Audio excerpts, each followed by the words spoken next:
पालघर जिल्ह्यातलं बहाडोली हे गाव जांभूळ उत्पादनासाठी प्रसिद्ध आहे। गेल्या अनेक वर्षांपासून इथले शेतकरी शेताच्या बांधावर जांभळाची लागवड करतात। यापासून पूरक व्यवसायाप्रमाणे थोडा बहुत नफा देखील मिळवतात। आज गावात जवळपास 800 ते 900 जांभळाची झाडं आहेत। जांभळाच्या उत्पादनातून या गावात आज जवळपास 1 कोटी रुपयांची उलाढाल होतीये। आज आपण जांभळाच्या गावाची माहिती जाणून घेण्यासाठी पालघर जिल्ह्यात जाणार आहोत।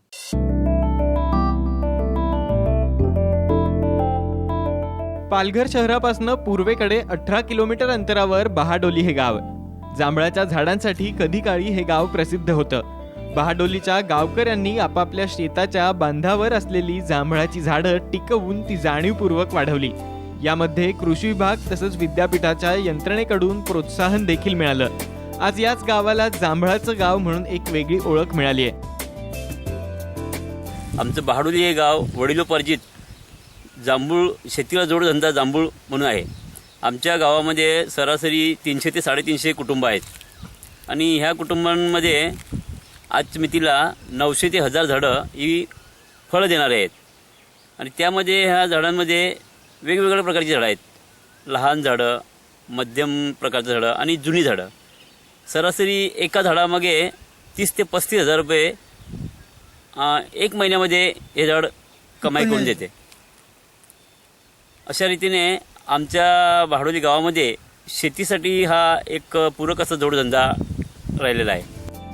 बहाडोली गावात प्रत्येक शेतकऱ्याच्या शेतात बांधावर जांभळाची झाडं आहेत। आज गावात जवळपास 800 ते 900 जांभूळ झाडं आहेत। उन्हाळ्यात मे महिन्यापासून या जांभळांचा हंगाम सुरू होतो, तो मान्सून पोहोचेपर्यंत।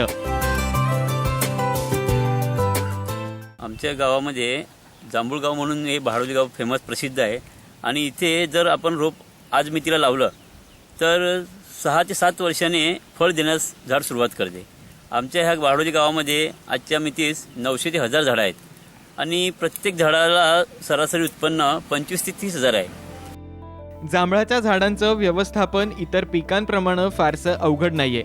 शेताच्या बांधावरील हे झाड आज शेतकऱ्यांना पिका एवढंच किंवा काही वेळेस त्यापेक्षा जास्त पैसे मिळवून देतंय।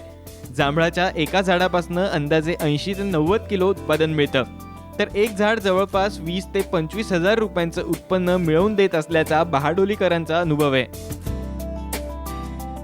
जेव्हा जांभळाला मोहर लागतो, मोहर लागल्यानंतर एक महिन्यानंतर आम्ही टॉनिक, कीटकनाशक आणि बुरशीनाशक हे 3 कीटक औषध घेऊन त्यांची फवारणी करतो। या फवारणीमुळे जांभळाचे फळं जे असतात त्यांना कोणत्याही प्रकारची कीड वगैरे लागत नाही आणि लवकरात लवकर ते फळ मोठं होते। या गावातल्या जवळपास प्रत्येक शेतकऱ्याच्या शेतात जांभळाची झाडं आहेत। गेल्या महिनाभरापासून दररोज जवळपास 2 टन जांभळाची सरासरी 200 रुपये किलोच्या दरानं गावातून विक्री होते। आतापर्यंत गावात जवळपास 1 कोटी ते 1.25 कोटी रुपयांच्या जांभळांची विक्री झाली आहे। आता शेतकऱ्यांशी चर्चा केल्यानंतर बाजारभाव कमी जास्त जरी होत असला पण तो बहाडोलीच्या जांभळाला दर चांगलाच आहे, कारण व्यापारी येऊन स्वतः ह्या गावात येऊन खरेदी करत असतात। जवळपास 60 ते 80 किलो जरी सरासरी जांभूळ एका झाडाला येत असेल, काही झाडाला 100 किलो 125 किलोपर्यंत पण मोठ्या झाडाला येत असतं आणि सुरुवातीच्या काळात म्हणजे 2 किलोच्या टोपलीला जवळपास 500 ते 600 रुपये देऊन व्यापारी इथं खरेदी करत असतात। पण नंतर समजा जूनच्या पहिल्या आठवड्यात वगैरे ते दर जरी कमी झाले म्हणजे 200 रुपये ते 250 रुपये किलोनं जांभूळ जात असतात आणि काही शेतकरी स्वतः सांगतात की आम्हाला गेल्या वर्षी किंवा यावर्षी 20,000 रुपये एका झाडापासून मिळाले।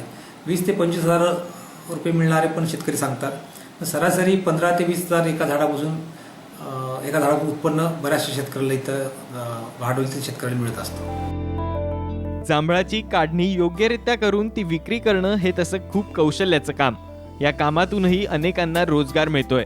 आज गावातले अनेक तरुण जांभळाला चांगला बाजारभाव मिळत असल्यानं जांभूळ लागवड करून त्याच्या विक्रीकडे वळतायत।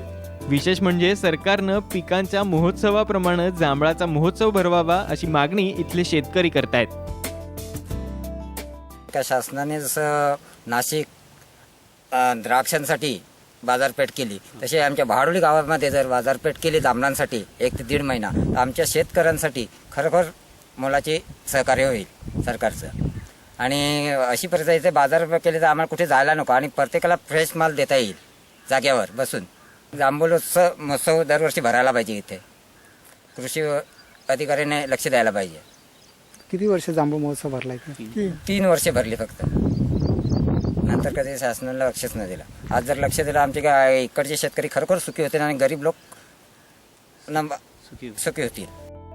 राज्यात भीषण पाणी टंचाई आणि दुष्काळाचं चित्र असताना बहाडोली गावातील जांभळांची शेती मात्र तेजीत आहे. त्याचा आदर्श महाराष्ट्रातल्या अनेक गावांना तसंच शेतकऱ्यांना नक्कीच घेण्यासारखा आहे. रुपेश पाटील, साम टीव्ही, पालघर.